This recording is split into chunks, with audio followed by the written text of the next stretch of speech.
pontos T e U deslocam-se sobre as retas paralelas R1 e R2 de tal forma que TU passe sempre pelo centro C de um quadrado PQRS de lado 2 e forme um ângulo de medida alfa com R1, conforme indica como exemplo a sequência de 5 figuras aí, ele deu, tá, 5 figuras, beleza? Aí no item ele pergunta, calcule as medidas de TU nas situações em que alfa é igual a 45 graus e alfa é igual a 90 graus. Então depois da vinheta, resolução.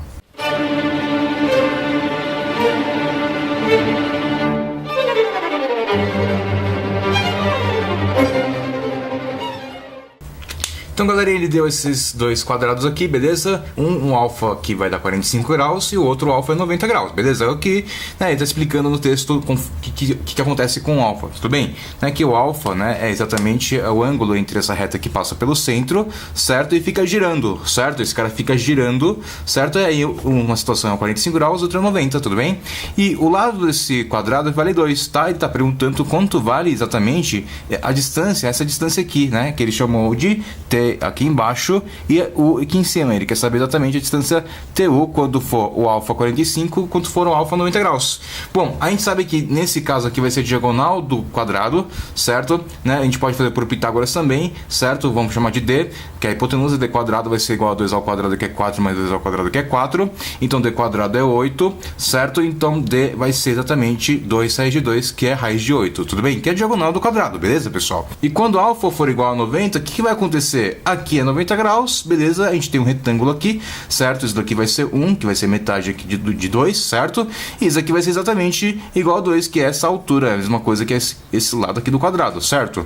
Então a gente tem que essa distância aqui, certo? Que ele está perguntando, TU vai valer exatamente 2, tudo bem? É essa a resposta do item A, 2 e 2 raiz de 2. Vamos para o item B agora, tudo bem? Ó, denotando TU por Y, determine Y em função de alfa e o respectivo domínio dessa função no intervalo de alfa em que a posição de T varia de P até Q, beleza? Então vamos lá. Bom, galera, a gente sabe então que esse ângulo aqui é o alfa, certo? Esse lado aqui vale 2, tudo bem?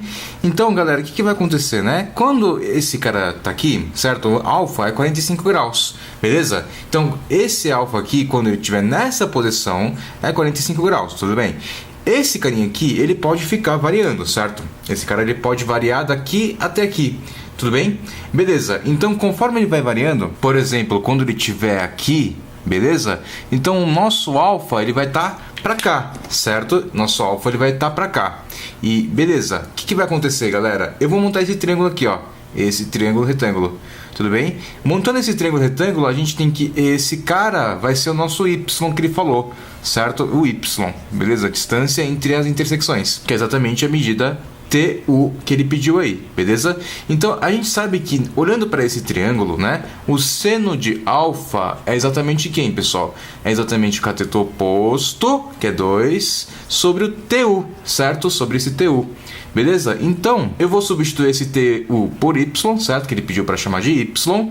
Então, Y vai ficar em função de, né? Eu vou mandar o Y para cá e o seno para cá. Então, fica 2 sobre seno de alfa. Então, o Y vai ficar em função de seno de alfa, certo? Em função de alfa, na verdade, beleza? Só que o problema, né? Ele condicionou a seguinte coisa, certo? A seguinte informação. De que esse ponto, né? Esse ponto T, ele pode coincidir com P, certo? Ele pode coincidir até o Q, tudo bem? Esse ponto ele pode vir daqui até aqui somente, certo? Então, quando ele estiver aqui, galera, ele vai estar nessa posição aqui, certo? Esse cara vai variar, esse cara pode girar, certo? Então, no exemplo eu coloquei aqui, tudo bem? Esse cara girou e agora ele pode continuar girando até chegar nesse ponto aqui, beleza? Aí o nosso ângulo alfa, ele vai estar onde? Ele vai estar aqui, né? Porque o ângulo alfa é sempre com relação ao eixo X aqui, né? Da figura, beleza? Então, eu vou marcar o alfa aqui, beleza? Então, esse alfa, galera, ele começa aqui nos 45 graus inicial, ele vai crescendo, crescendo, crescendo, até chegar aqui nesse valor aqui, certo? Mas a gente sabe que esse cara também é 45 graus. Logo, esse ângulo vai ser 135 graus. Tudo bem? Então, esse alfa, ele pode vir, certo? Dos 45 graus até os 135 graus, que é o ângulo suplementar ao 45 nessa posição aqui, beleza? Né? Ele não pode fazer outra coisa senão do P até o Q, certo? Desse jeito aqui. Beleza? Então, aqui vai ficar o seguinte. Esse cara aqui chama π sobre 4, né? Vamos responder em radianos, certo? Até, pessoal, até o que? 135 graus, que na verdade em radianos fica 3π/4, beleza? Então a gente vai responder o seguinte: existe um domínio, certo? Esse domínio, certo? Ele dita que o alfa vai pertencer aos números reais, tal que esse alfa ele vai estar nesse intervalo aí, beleza? Então o domínio é esse cara aqui mesmo, tudo bem? Então esse é o item B da questão 17, belezinha, pessoal? Então uma questão bem interessante, né, que mistura geometria plana, certo, para descobrir esses ângulos, com trigonometria, certo, para a gente usar o seno aqui, tudo bem?